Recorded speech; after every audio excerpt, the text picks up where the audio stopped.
Dick, seja bem-vindo, sempre um prazer falar contigo. Boa segunda-feira, bom comecinho de semana. Ô Felipe e Débora, bom dia, é um prazer para a audiência desse canal maravilhoso. É uma honra, um orgulho fazer parte desse grupo aqui. E depois da Thaís, né, eu entrar aqui, eu fico na expectativa, né, porque a barra é muito alta. Ô Vandick, a gente estava comentando, né, inclusive, essa situação envolvendo a Rússia, que lá nos idos de 2022, quando a gente teve a situação da invasão da Rússia à Ucrânia e até mesmo posteriormente, a gente viu uma movimentação bastante importante em preços de commodities, a gente viu um temor, uma cautela bastante forte em toda a Europa por conta de toda essa localização, por conta de toda essa questão geopolítica envolvendo a Rússia. E agora a gente tem mais um capítulo nessa situação envolvendo talvez uma rebelião do grupo de mercenários lá na Rússia que pode impactar um pouco mais ainda em toda essa situação. Claro que a gente fala de petróleo por causa da Rússia, a gente fala de gás natural na Europa, que aparentemente já estava normalizada toda essa situação, ou pelo menos tirando um pouco da cautela, do temor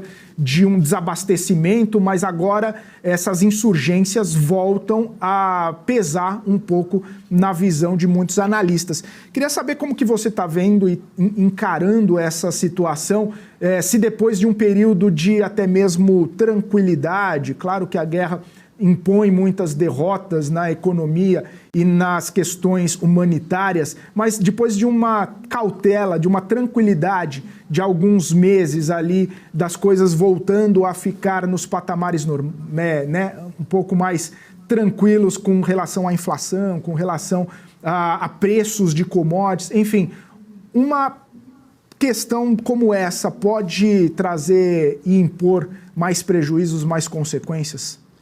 Bom, Felipe, eu tive o prazer e talvez um pouco de desprazer de ter trabalhado na Rússia com as maiores empresas, Gazprom, eu trabalhei com o Sberbank e eu conheço razoavelmente bem a Rússia. Tudo que pode acontecer de bizarro pode acontecer na Rússia. E os eventos desse final de semana são eventos bizarros, são aqueles eventos Black Swan, mas se tem um lugar que algo assim poderia acontecer, é de fato a Rússia. A minha visão é que o governo do Putin foi abalado de uma maneira estrutural, tá certo? Ele pode não cair imediatamente, mas ficou objetivamente aberta a possibilidade de outras rebeliões e de que, se bater muito nessa tecla, esse governo cai. O governo é fraco. A gente já entendeu que um dos maiores problemas, inclusive o Prigozhin disse isso numa fala pública, que as informações sobre a guerra são filtradas para chegar na mesa do Putin. Existem duas realidades e narrativas. Uma do campo de batalha e outra aquilo que o Putin entende, né? E ele tem sido filtrado. Toda a autocracia tem um homem apenas no comando das coisas. Esse homem é o homem de ferro, ele tem a mão de ferro, ele manda e desmanda, e as pessoas que estão no seu convívio tendem a pintar, né, cenários mais róseos sobre as situações econômicas e, no caso de uma guerra, de uma situação militar. Tá? Então, isso é um ponto muito importante. A Rússia não está fazendo avanços, não conquistou muito, mas ela criou muitas distorções internas na questão da economia do país, porque a economia foi voltada para a guerra. Uma vez que a Rússia está fora do contexto global, muitas partes tecnológicas que são utilizadas nas armas, que eram normalmente compradas de mercados internacionais, hoje não é uma realidade mais para a Rússia.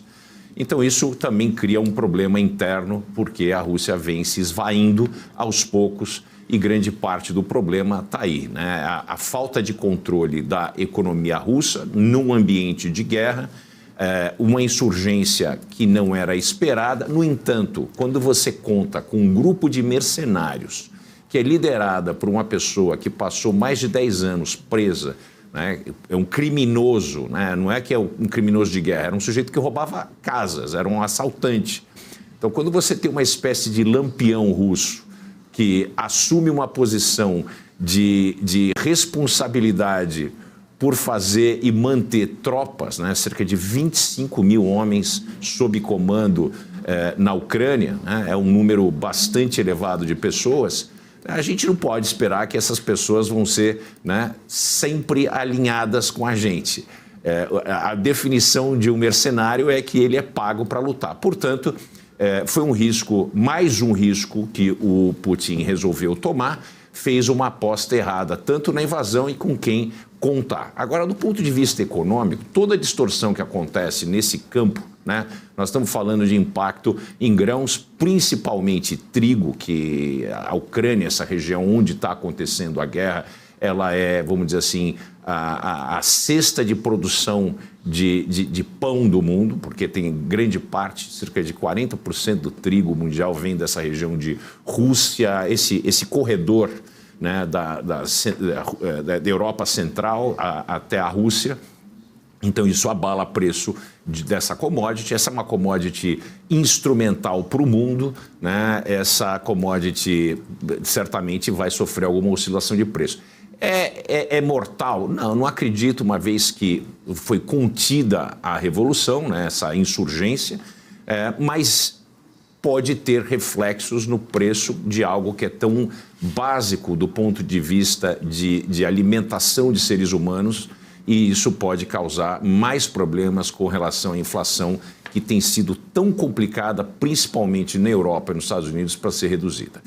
Já do ponto de vista de petróleo e gás, a Rússia está fora do mercado, né? Ela já sofreu as sanções. O pior que podia acontecer já aconteceu.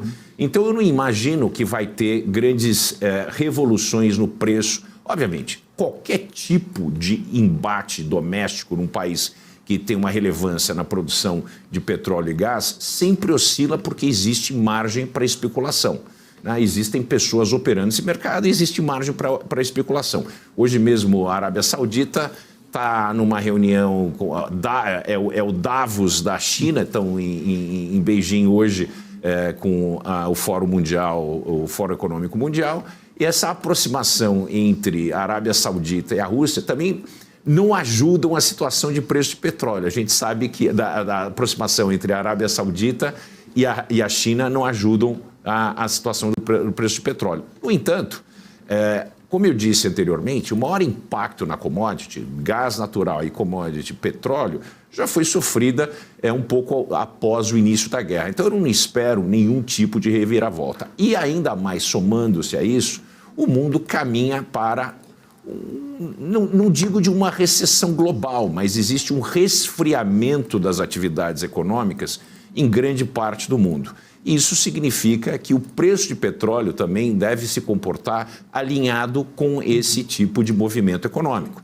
Então, se a gente tivesse um mundo em alta prosperidade, PIBs crescentes, principalmente nos países do eixo econômico, Europa, Estados Unidos, obviamente um evento como esse adiciona um pouco mais, né, de gasolina ao fogo. No entanto, a gente tem o contrário. Não espero grandes movimentos por parte do mercado de petróleo e gás no momento. Agora, os europeus sempre têm que se cuidar, porque eles amarraram o burro deles no Putin e agora eles estão pagando caro, e principalmente pela visão de desabilitar a produção de energia através de reatores atômicos. Então, grande parte da Alemanha, uma vez que a Alemanha tomou uma decisão de acabar com a produção energética através de usinas atômicas, né, essa visão que foi liderada pelo Partido Verde, etc., logo após os eventos catastróficos em Fukushima, custou à Alemanha um problema muito sério, principalmente agora com essa situação com a Rússia.